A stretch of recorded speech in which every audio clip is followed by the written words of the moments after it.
भारत माता की जय। वंदे मातरम। मित्रों, आजादी का अमृत महोत्सव वर्ष चल रहा है। आज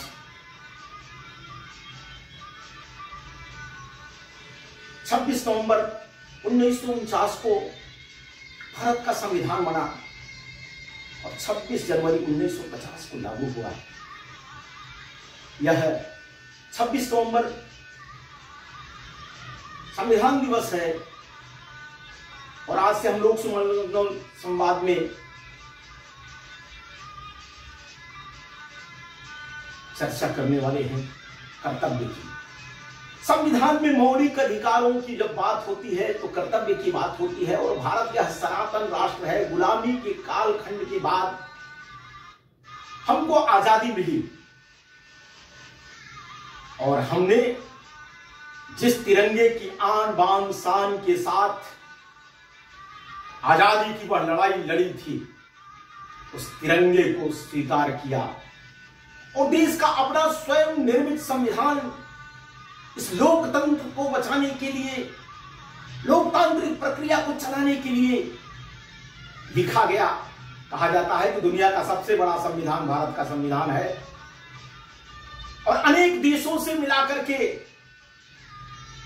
कहा जाता है कि सार सार को कही करे थोथा दे उड़ाए। तो ऐसे तमाम दुनिया भर के संविधानों का अध्ययन करने के बाद भारत की संविधान निर्मात्री सभा ने इस संविधान की रचना की। बीच बीच में इसमें तमाम संशोधन भी होते रहे और भारत तो कहा जाता है कि सनातन राष्ट्र है।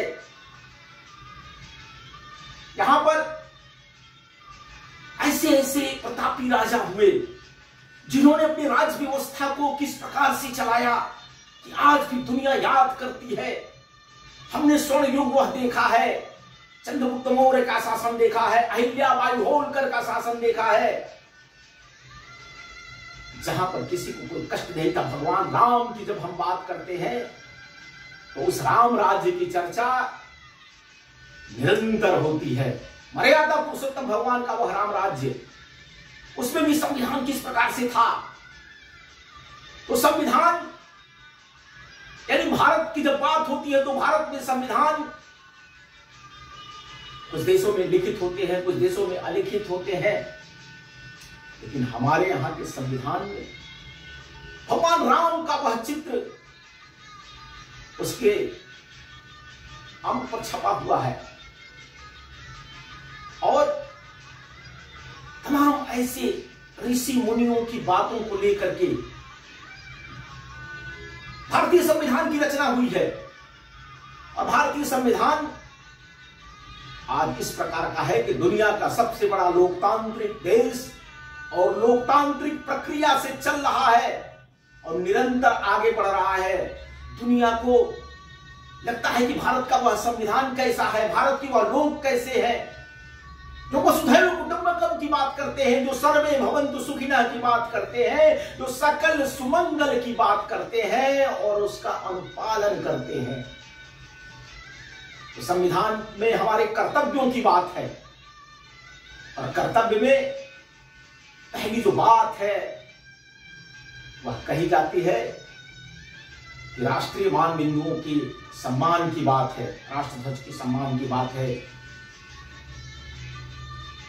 संविधान सम्मान की बात है और ऐसे में हमारा तो यह नैतिक कर्तव्य बनता है और हम इसी नाते से हमेशा राष्ट्र रहे हैं, सांस्कृतिक राष्ट्र रहे हैं कि हमने तमाम राजाओं के राज होने के बाद यानी स्वतंत्रता के समय हम 556 ऐसे रियासतें बड़ी थी, 565 की बात होती है। तो ऐसी रियासतों के रहने के बाद, तमाम राजाओं के शासन होने के बाद, गुलाम होने के बाद भी हमारी सांस्कृतिक एकता, अखंडता अक्षुण्ण रही। कुछ बात है ऐसी कि हस्ती मिट्टी नहीं हमारी और भारत माता की जय के नारे, वंदे मातरम के नारे हम हमेशा लगाते रहे हैं। यह भारत यह आर्यावर्त, यह हिंदुस्तान आज का नहीं है, सनातन है। और इस राष्ट्र में तब अगर संविधान की बात होती है तो हमारे यहां कहा जाता है धर्मम चर सत्यम वद। इस हमारे संविधान के मूल है। आज भी हमारे यहां कहा जाता है कि सत्यमेव जयते। हमारे तिरंगे में वह जो चक्र लगा हुआ है उसमें लगी हुई वो तिलिया किस प्रकार से नैतिकता का संदेश देती है, किस प्रकार से जीवन जीने का संदेश देती है। तो जब कर्तव्य की बात आती है तो उसमें राष्ट्र धर्म आता है, माता का धर्म आता है, पिता का धर्म आता है, समाज का धर्म आता है, व्यक्ति का धर्म आता है। धर्म यानी जिसको हम धारण कर सके, जिससे हम व्यवस्थाओं को सुव्यवस्थित रूप से चला सके। और उसमें जो कर्तव्य की जब बात आती है, उस कर्तव्यों को जब चलने की बात आती है तो उसमें हमारे सामने संविधान में भी मौलिक अधिकारों में दिया गया है। कर्तव्य की बात जब कही जाती है तो नैतिकता की बात उसमें आती है। हमको यह करना है अपने देश के लिए, अपने समाज के लिए। और कर्तव्य की बात यानी कर्म की बात, तो जब कर्म की बात आती है, कर्तव्य की बात आती है तो सदकर्म की बात आती है, दुष्कर्म की बात नहीं आती है। और यह हमारा नैतिक कर्तव्य है, अधिकार है कि हम सदकर्म की तरफ बढ़ें। और सदकर्म की जब परिभाषा होती है, नैतिकता की जब परिभाषा होती है तो हमारे सामने अपने ऋषि मुनियों ने, अपने बड़ों ने जिस प्रकार से जीवन जिया है, यानी भाई भाई में सद्भावना कैसे रहती है, समन्वय कैसे रहता है, परिवार कैसे चलता है, भारत की विशेषता है। कहते हैं कि परिवार की संकल्पना भारत में अटूट रही है। हम वसुधैव कुटुंबकम की बात करते हैं। जब हम कुटुंब की बात करते हैं तो उसमें नैतिकता आती ही आती है। वह मानवता का भाव, जिसको पंडित दीनदयाल उपाध्याय ने एकात्म मानववाद से कहा, उसमें प्रकृति के प्रति हमारे क्या कर्तव्य है, व्यक्ति के प्रति हमारे क्या कर्तव्य है, समाज के प्रति हमारे क्या कर्तव्य है, राष्ट्र के प्रति हमारे क्या कर्तव्य हैं, सृष्टि के प्रति हमारे क्या कर्तव्य हैं, उसको बहुत सरलता और सहजता से समझाया उन्होंने। और हम अगर कर्तव्य पथ से भटक रहे हैं तो आज जितने भी प्रकार की समाज में चुनौतियां खड़ी हैं, वह चुनौतियां हमारे सामने आकर के पहाड़ के रूप में खड़ी हो जाती हैं। आज जिस प्रकार से समाज में युवा पीढ़ी के ऊपर भी आरोप लगते हैं कि अनैतिकता का जीवन जी रहा है। अनैतिकता यानी मां बाप की सेवा न करना, तमाम संबंध हो रहे हैं, विवाह शादी हो रहे हैं, उसमें भी आपस में वैमनस्यता हो रही है, भाई भाई में नहीं पट रहा है, प्रकृति के प्रति हमारे देखने का दृष्टिकोण अलग हो गया है। हम प्रकृति से शोषण करना चाहते हैं, उसका दोहन नहीं करना चाहते हैं। तमाम प्रकार के आज संकट जिस प्रकार के कर रहे हैं, कोई कह रहा है कि ओजोन परत में छिद्र हो रहा है, बढ़ रहा है, कोई कह रहा है कि तापमान बढ़ रहा है, कोई कह रहा है कि ऑक्सीजन की कमी आने वाली है, कोई जल की बात उठाता है, कोई पर्यावरण की में आज जिस प्रकार से संकट है, ऐसी तमाम बातें वैज्ञानिक कह रहे हैं, समाजशास्त्री कह रहे हैं, और हम उनकी अनदेखी करके चल रहे हैं। आज अगर कर्तव्य पथ पर चलने की बात होती है तो पहले से भी कहा जाता था कि वह सत्य हमें दो दया निधे, कर्तव्य मार्ग पर डट जावे, पर सेवा में उपकार में हम निज जीवन सफल बना जावे। वह जो सेवा की बात है, वो जो उसकी महिमा है, प्रकृति की सेवा करने की, मां बाप की सेवा करने की, अद्भुत उदाहरण है ना। आज जिस प्रकार से दुनिया भर की भौतिकता और संपन्नता बढ़ती जा रही है, बहुत गर्व से हम कहते हैं कि हम गांव छोड़ करके ले आए हैं, अपने बच्चों को शहर में पढ़ा रहे हैं। और बच्चा पढ़ लिख करके कहता है कि अब मैं योग्य हो गया हूं, तो कहीं चला जाता है, बंगलोर चला जाएगा, कहीं विदेश में चला जाएगा, अमेरिका इंग्लैंड चला जाएगा, और कहता है नौकरी करने के लिए। बूढ़े माँ बाप यहाँ जिस मकान उसके पढ़ने के लिए बनाए थे, उन मकानों में अकेले रह जाते हैं। वह कहता है कि आप एक गाय रख लीजिए, आप एक नर्स रख लीजिए, अपनी सेवा के लिए मैं पैसा भेज दूंगा। यह युवा भारत प्रौढ़ भारत भी बनेगा। और अगर इस प्रकार की सोच रहेगी, हम अपने कर्तव्यों से, मां बाप की सेवा से अगर चूकते रहेंगे, तो यह युवा भारत कहां जाएगा? कितना बड़ा संकट खड़ा होगा। आज चाइना में संकट खड़ा है। इस साथ से जनसंख्या की जब बात होती है तो उसमें कहा जाता है कि सम्यक विचार करना चाहिए। यह समाजशास्त्रियों के लिए चुनौती है। और आज जो समस्याएं दिख रही हैं, उसमें हमारा कर्तव्य क्या होना चाहिए, इसका भी अगर हमने सम्यक विचार नहीं किया, सम्यक विकास नहीं किया, तो अति का भला न बोलना, अति का भला न चूक, अति का भला न बरसना, अति का भला न भूख। अति किसी चीज की नहीं होनी चाहिए। हमारे यहां तो यह भी कहा गया है कि हम सज्जन भी अगर रहे तो कितनी सज्जनता होनी चाहिए, उसकी भी एक सीमा है।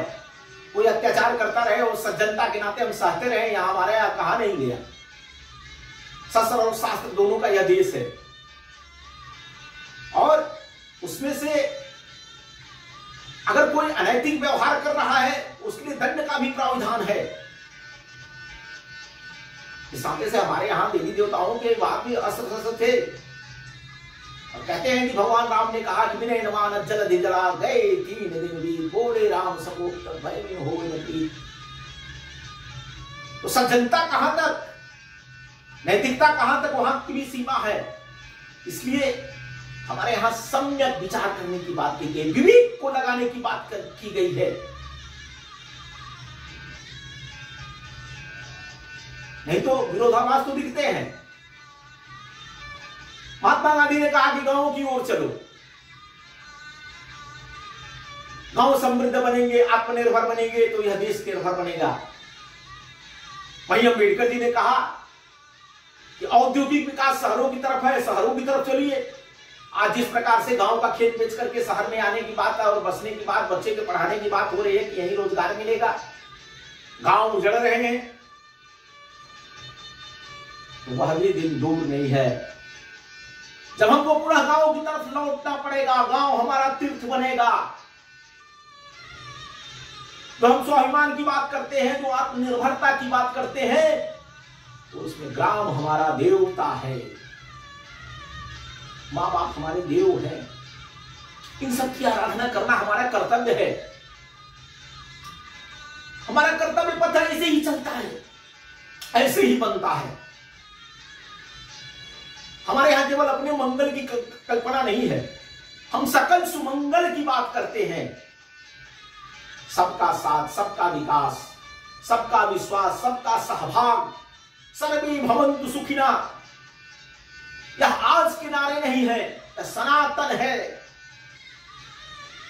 और भारतीय परंपरा में जो सनातन है वही सत्य है।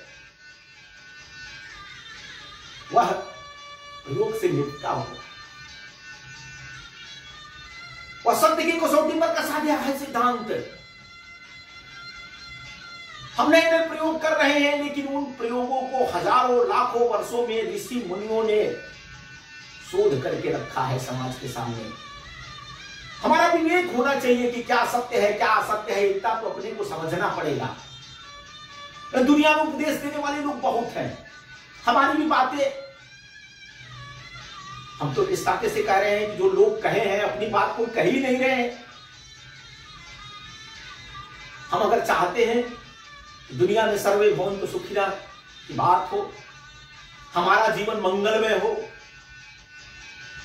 आज जिस प्रकार से लोगों के अंदर कष्ट है, आपसी वैमनस्यता है, लोगों के तनाव बढ़ रहे हैं, बीच में अकाल मृत्यु हार्ट अटैक से हो रही है, वह अनैतिक जीवन हम आखिर क्यों जिए? इसलिए से प्रभु से प्रार्थना है, हे प्रभु वह अब छोड़ विजय सारणी हमें शक्ति दीजिए, जिससे हम अपने कर्तव्य पथ पर चलते रहें और वह कर्तव्य की बात लोक सुमंगल संवाद में हम निरंतर करते रहेंगे और अपने से भी संविधान में तो जो कर्तव्य की बात लिखी गई है, हमारे यहां लाखों हजारों वर्षों से यशस्वी राजाओं ने, त्यागी तपस्वी राजाओं ने शासन को चलाया है। उन्होंने क्या सिद्धांत दिए, उन सिद्धांतों की बात होनी चाहिए। राजनीति शास्त्र के विद्यार्थियों को उनका अध्ययन करना चाहिए। हम दुनिया भर के संविधान की चर्चा करते हैं, लेकिन भारत में जिन ऐसे राजाओं ने अपने समाज को जिस प्रकार से चलाया है, उसकी चर्चा, उसका अध्ययन नहीं होता है। आजकल के इतिहासकारों को, राजनीति शास्त्र के राजनीतिज्ञों को, उनको निकाल करके ले आना चाहिए। आखिर अहिल्याबाई होलकर ने अपना कैसे शासन चलाया, भगवान राम ने कैसे सारा, वह कौन सा संविधान था, वह कौन से कर्तव्य की बात थी, उनको आज समाज के सामने लाने की आवश्यकता है।